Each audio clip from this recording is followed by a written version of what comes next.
Welcome to another edition of Quanser Café. My name is Paul Gilbert. I'm the CEO of Quanser, and I have the privilege of speaking with academic leaders from all over the world.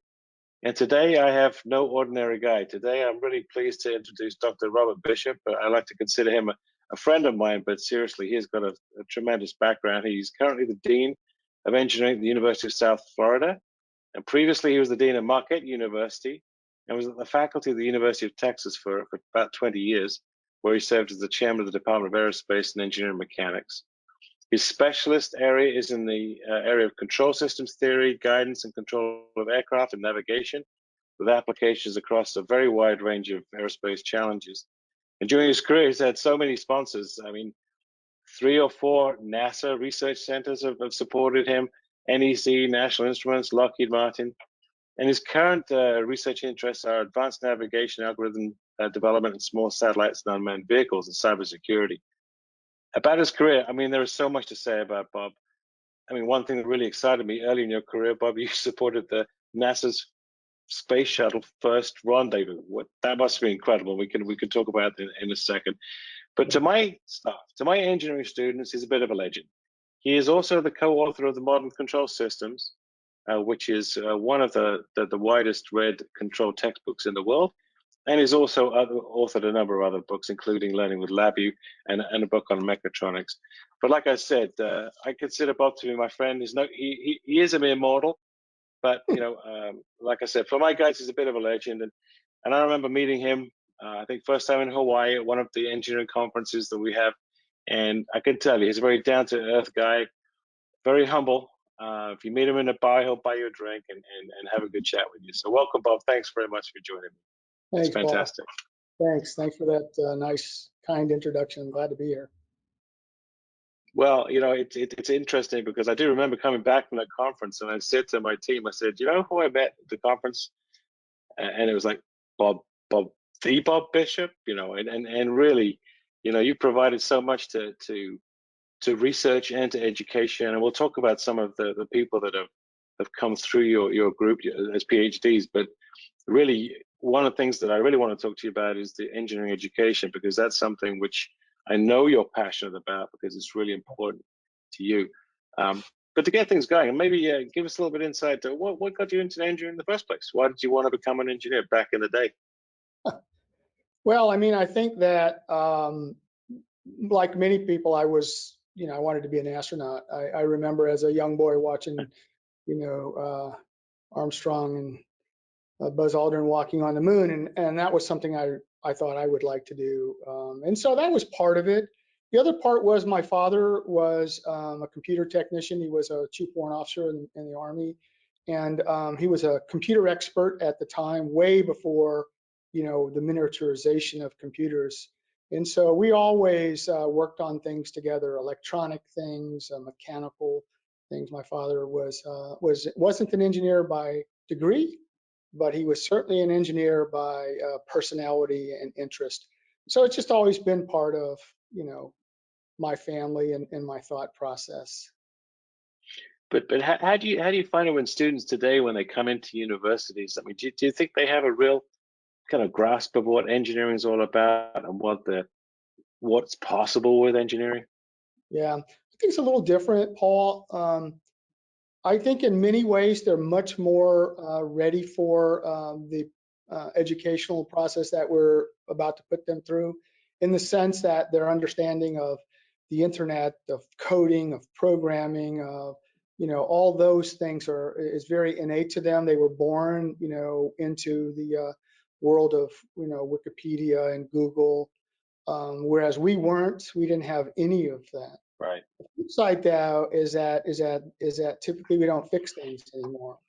Okay, and so the students don't oftentimes have that experience. Now, we do get a group of students that come from the rural areas, and they have a much more wide experience in fixing things, maybe mechanical things in particular. Yeah. But by and large, when our TV breaks, we don't fix it. I mean, I used to be able to fix my car, and I used to fix my cars all the time. But I popped the hood on my car today, and to be honest with you, I can't see the engine, right? The engine's covered.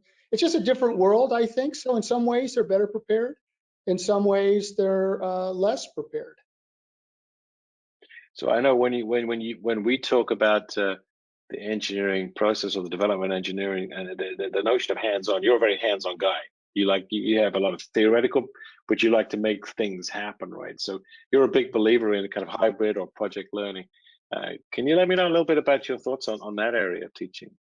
Yeah, I think that it's a transformation that we're going through. So, when I remember back in the 90s, mid 90s, when we were talking about the qualities of a graduating engineer, Boeing was pushing these notions, and it ultimately led to ideas about lifelong learning. It led to ideas about teamwork and communication, things that, that we started focusing on.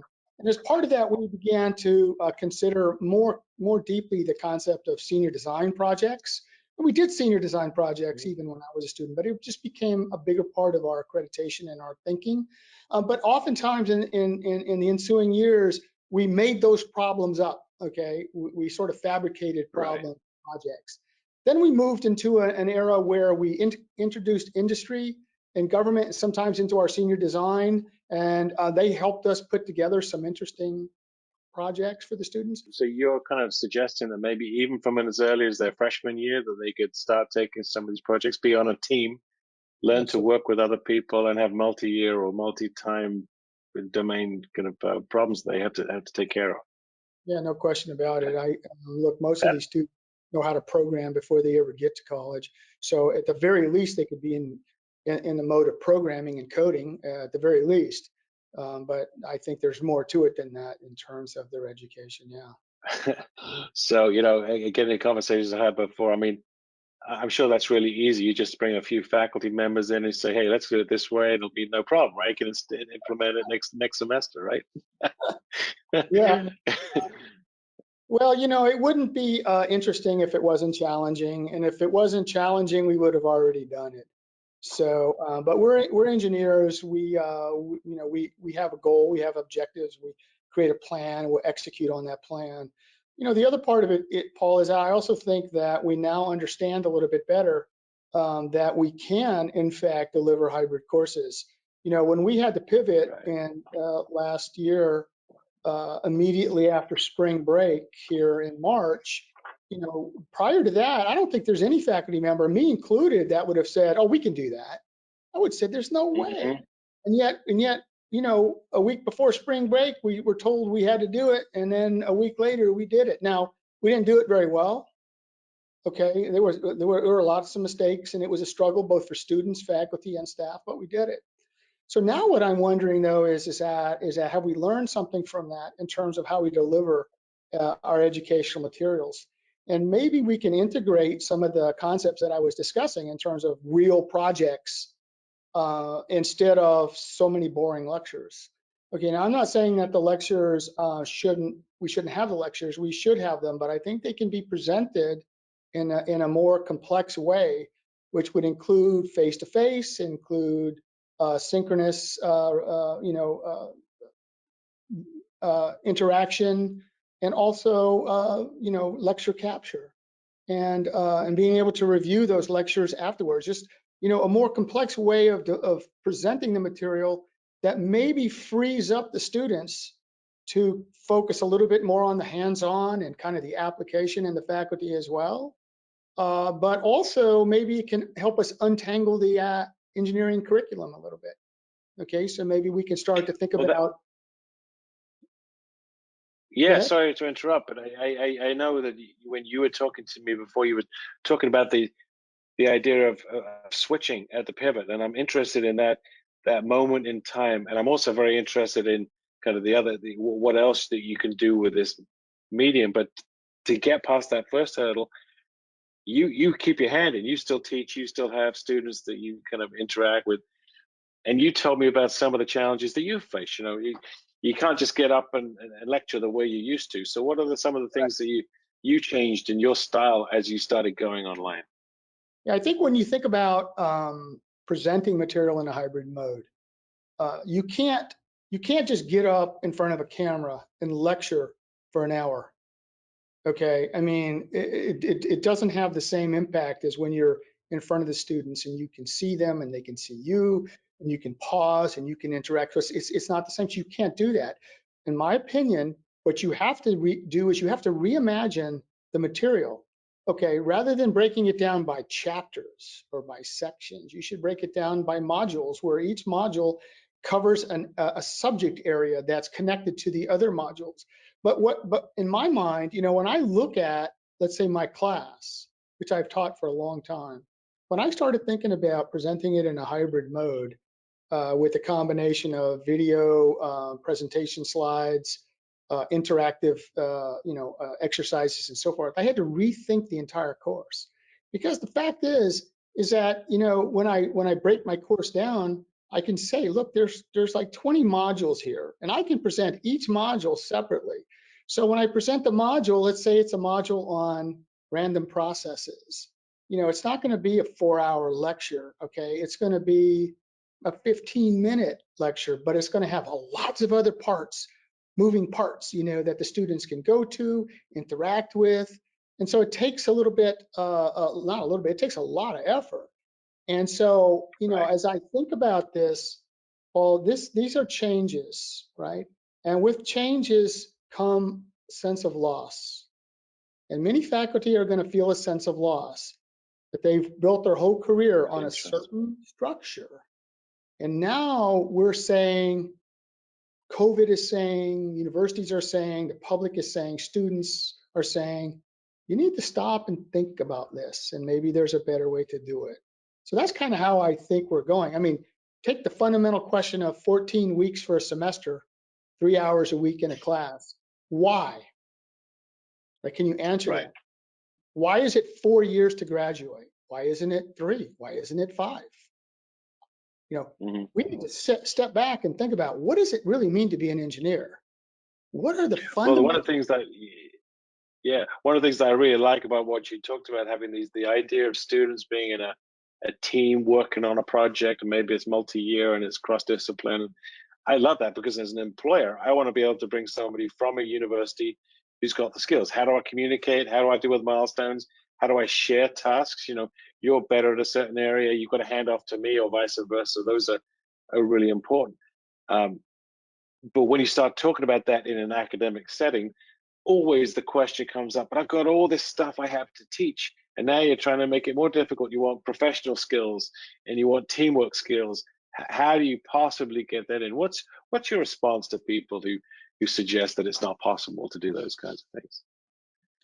Well, I think that, again, I think it goes back to, we have to be sensitive to their sense of loss, right? They believe that, and they've been taught a certain way and they've been teaching a certain way, and they think that that's the only way, or that's the best way. And so I think the way that you have to approach it is, rather than saying that that way is not a good way or the right way, that's not how I approach this. What I try to do is paint a picture of what it could look like and what it should look like, Okay. and then hope that Right. the faculty will say it. Because faculty they're all smart people. They understand. They can tell the difference between what is really good and what's kind of not so good. And so Hmm. you have to paint this picture of this world where students are learning the material that they need. And I'm not suggesting that we skip, or dumb down the curriculum in any way. Or I'm just saying there's a different way to present this material, so that we can address the issues. Like, for example, communication. So today, if you say, oh, engineering students need to communicate better, the first thing that'll come out of many faculty is, oh, you need another course in communications. You need a required communications course. And I would say, we've been doing required communications courses for a long time, and yet now you're telling me that they still can't communicate. So what I would say is, maybe we can reimagine that. Same thing with writing. Okay, what I think we need to do is vertically integrate those concepts into our everyday life as a student, so that we write all the time, so that we communicate all the time, so that we work together, maybe not all the time, but a lot of the time. And in that process, we learn the basics that we need to learn. Okay, I mean, I don't know what other faculty will tell you, but when I took differential equations I had no clue why I needed that. I mean, I had no idea. It wasn't until much later that I realized, oh, in controls and systems, this is fundamental. This is like basic, right? Right. It was probably 2 years after I took it that it finally dawned on me I needed it. Well, I don't think that's the way we should teach today. I think we should teach, what is needed in a modular form, sort of before it's needed, but not so far before it's needed that students can't figure it out, right? And so, but it's going to take a lot of work, Paul. It's going to take a national push in order to get to this place, because faculty are feeling lots of stress right now. Students and their Right. families are Right. stressed right now. Uh, Administrators are feeling lots of stress right now, budget stress, political stress, all kinds of stress. It's kind of a difficult moment to come in and say, hey, you need to change everything you've been doing.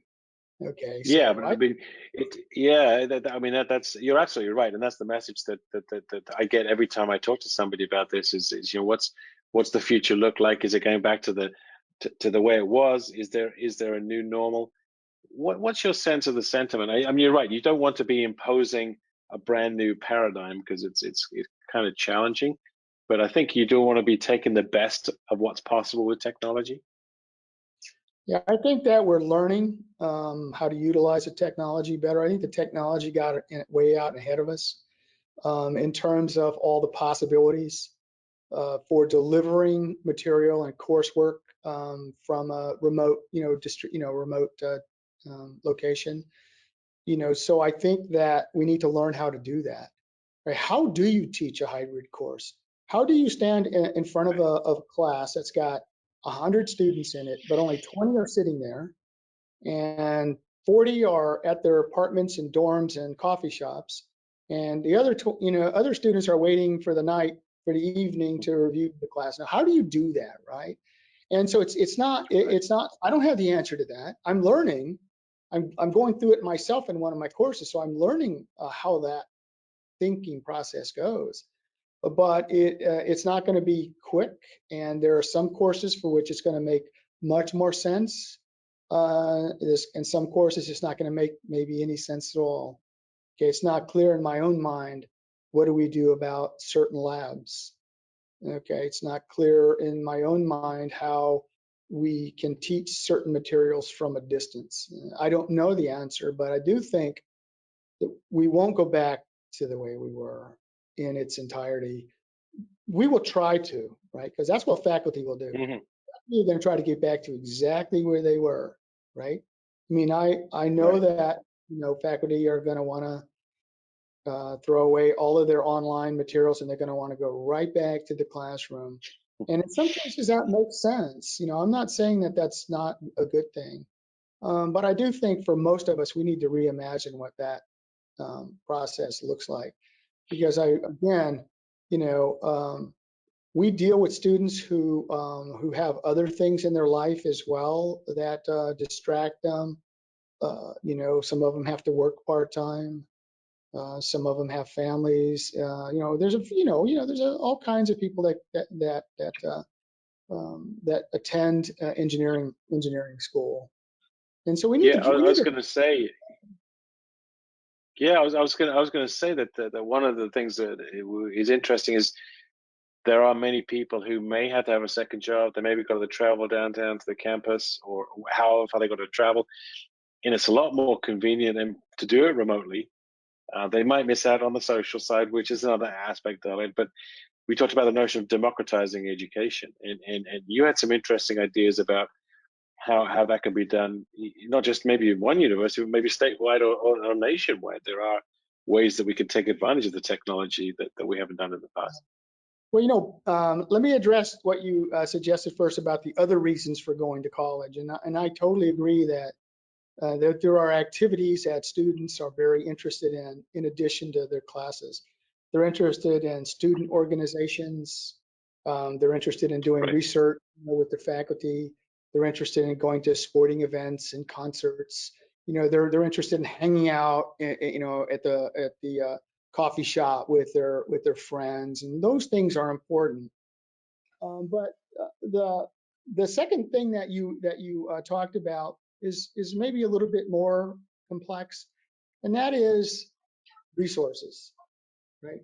So Right. you take, and I'm not talking about MOOCs or things like that. I'm just saying, look, if I teach a controls class and that same controls class is taught, but in the same textbook at 300 universities, is it possible that maybe we could teach it at 20 universities? Hmm. Okay, use the technology properly. Now, that's not a MOOC. Okay, I'm talking about something different, something more advanced. But is it possible for us to stop thinking that every university has to be a duplicate of every other university, right? I mean, think about it. What do we always talk about? Who are our aspirational peers? What does that mean? It means, who do we want to be like? What does that mean? What do they Right. have that we don't have, and we want to have some of that? Well, I don't know if that's necessarily the way to move into the next 10 years, 20 years. I don't think it is. I don't see why we can't come to a better place where the best teachers are teaching the classes around the country. And does that mean that we don't need as many faculty? I don't see it that way. I think what it means is that faculty have time now to do other things, like their research, like working with the community, like working with students, a whole variety of things that I think would complement the overall college experience. And but again, it's Well, I a mean, complex question, yeah, though. it's a complex question, but I mean, it's a very interesting concept because now, if you ask any student this day and age, can you go and find the information? They know where to find it. They can do the research on the internet. If it's just information, right? I think where the faculty add value, and I think about this as well when new graduates come into my company, it's the same thing. You kind of get mentored by senior people, by your colleagues, and in the university setting, you have a problem in one of your projects, which are the authentic projects you want to make them work on, and you talk to somebody who's maybe been there before and done it before, right? And someone like yourself who may be able to, you've seen 50 different projects, and you can see the patterns and the mistakes that people make, and so you nudge them and you help them along. That's where I think faculty could be incredibly valuable, as opposed to just deriving a differential equation, right? Sure. No, I think you're right. I think those are the kind of conversations we should have, and I think we are starting to have those conversations. And I think they'll get moved to the forefront. Unfortunately, I think it's going to get moved to the forefront for the wrong reason. It's going to get moved to the forefront because of budget problems. Okay. Right. Yeah. And so it's Yeah. not going to be moved to the forefront for the right reason, which is, let's reimagine higher education to make it better. Right. It's Yeah. yeah, but that's a forcing function, the budget. There's no question about that. Oh yeah, I know, and I could just see, there's the real reasons, the significant improvements you could make, but the feeling that somebody's going to get is, I'm being cut, or this is happening just for budget reasons, and so they don't believe in the big picture. That's really hard. And I think it's kind of interesting these days, and we pride ourselves as a company that's involved in controls. I'm sure you do as well. That now the way the world is, it's kind of the heartbeat of the modern world. Complex systems. That's where it's Right, at for us, right? Is right, is, is right. that something that you're seeing kind of proliferate through different departments, which maybe historically didn't focus on controls or communications, or now that we have so many devices, a modern device has to have that kind of intelligence built in and be connected. Is that something which is being built into your thinking now? No, I think it is to some extent. I mean, I think that my experience is that different areas, they make up new names and new words for the same thing. So sometimes you have to look at what they're talking about and realize that they're talking about what you've been talking about with in a different Yeah, language, so to yeah, speak. But I do think systems thinking is starting to permeate everything that we do, whether it be right, how to handle the pandemic, whether it would be how to clean and deliver water, start to look at not just water that you drink, but also with a source of that water, the water that you drink, the wastewater that it produces, looking at that as a system. Okay, I think those kinds of ideas are permeating engineering and other areas as well. Listen, well, the other thing I wanted to just touch base on you before we finish was, you've had a lot of PhD students through your labs over the years, and right now there's so much low level satellite work going on around the world to help communications around the world. I mean, are there any kind of any people that you're proud of that you've taken through the system who are now making a difference to the world in that sense, improving communications with satellite work? Well, so I've been very fortunate to have some of the really bright students over the times who have taught me probably more than I taught them. But my PhD students are at the Jet Propulsion Laboratory working on some of these planetary landers, working on interplanetary navigation. I have students at Goddard. I have students at Johnson Space Center. Some of my students have started their own companies. I have a student who started a company that has won an award, a grant contract, to land at the South Pole of the moon here next year. So I would say that, and certainly I have PhDs and master students who are working on some of the small satellites stuff. I mean, even in the small satellites that I have on orbit right now, we have 3 small satellites on orbit right now. 23 undergraduates worked on those satellites, Really? and 3 or 4 master students. 23 undergraduates, and they all went to work. Well, they're either still with the program because it's still going, or they went to work at some of the big companies, at some of the small companies, at some of the startup companies. So again, this is putting into practice what we were talking about earlier, which is, how do you integrate, real projects into their education. So again, with regard to my students, I mean, they're part of my family. I keep in touch with almost every one of my students still to this day. I'm their children's godparents. You name it. Really? But I think that's what makes this worthwhile. Okay, is the students and the interaction that I have with the students. And when I moved from Texas to Milwaukee, my graduate students, except for one, moved with me. And when I moved from Milwaukee to USF, my graduate students moved with me because we're sort of like a family. Okay, we're in this together. We're in this together. So I'm very proud of my students. It's what makes my job. In the quiet moments when I wonder why I'm a dean. Yeah, I've been a dean now for 11 years.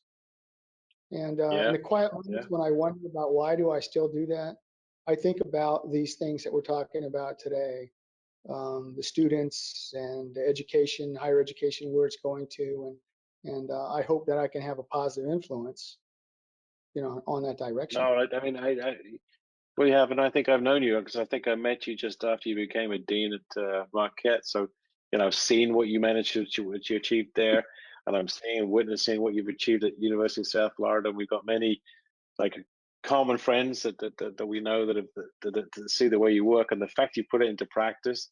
These ideas aren't just you making it up at the top of your head. That's the way you live and breathe. And so Right. the story about your students being a family and still being in touch and making you a godparent or whatever. I mean, that's music to my ears because I think that's the way the world should be. But I'd like to kind of end on a story you told me. You said at the very beginning you wanted to be an astronaut, and you mentioned an astronaut's name.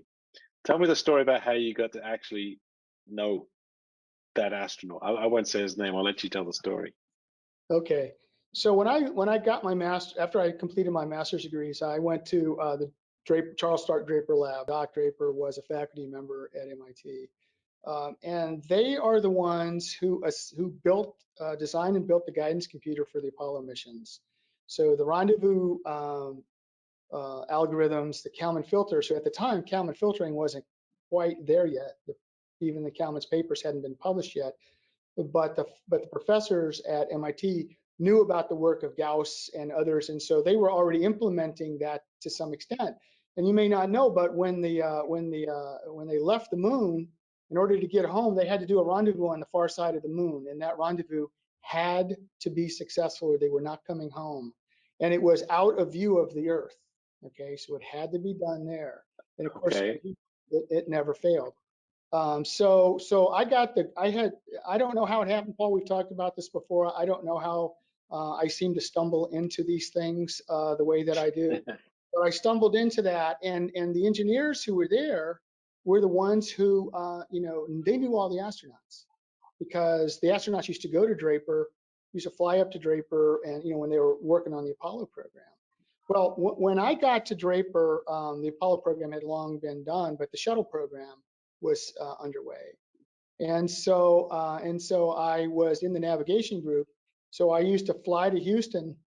I was just a young engineer. I was just learning about estimation and Kalman filtering, and I would tag along with the two engineers, Gene Muller and Peter Kaczmar. Those are the two who really were central to the Kalman, the rendezvous filter for shuttle and for Apollo. And we would go to Johnson Space Center, where we would work on a variety of things. But through that process, I got to know and meet lots of astronauts. Okay, and it turns out that one of those astronauts was a PhD student at MIT before he walked on the moon, and that was Buzz Aldrin.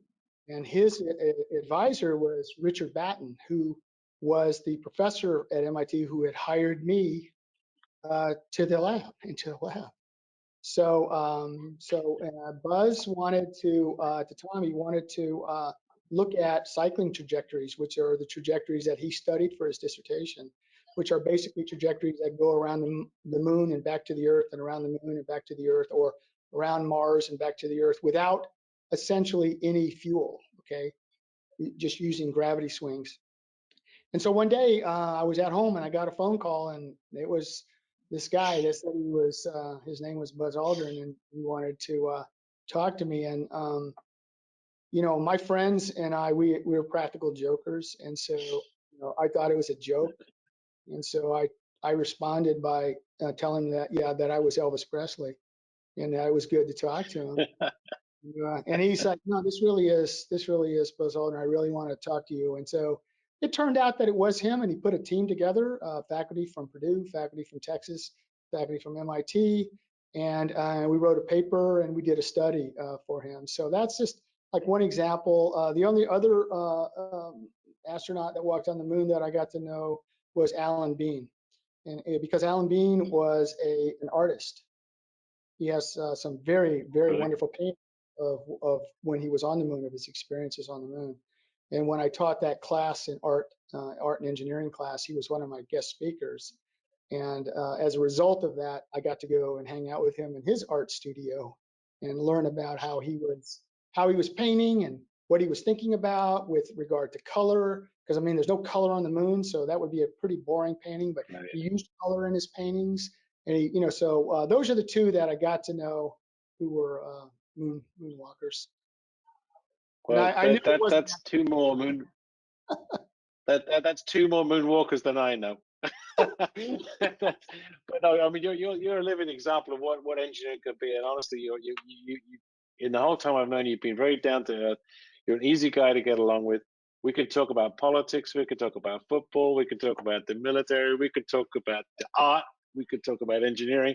It's a pleasure, Bob. I wish we could make this longer, but and I'm really looking forward to coming down and seeing you again sometime in the next 6 months or a year, so we can have a drink together and talk some more. But thanks so much for taking the time out. Thanks, Paul. Good luck with the project, and I hope my contribution was worthwhile.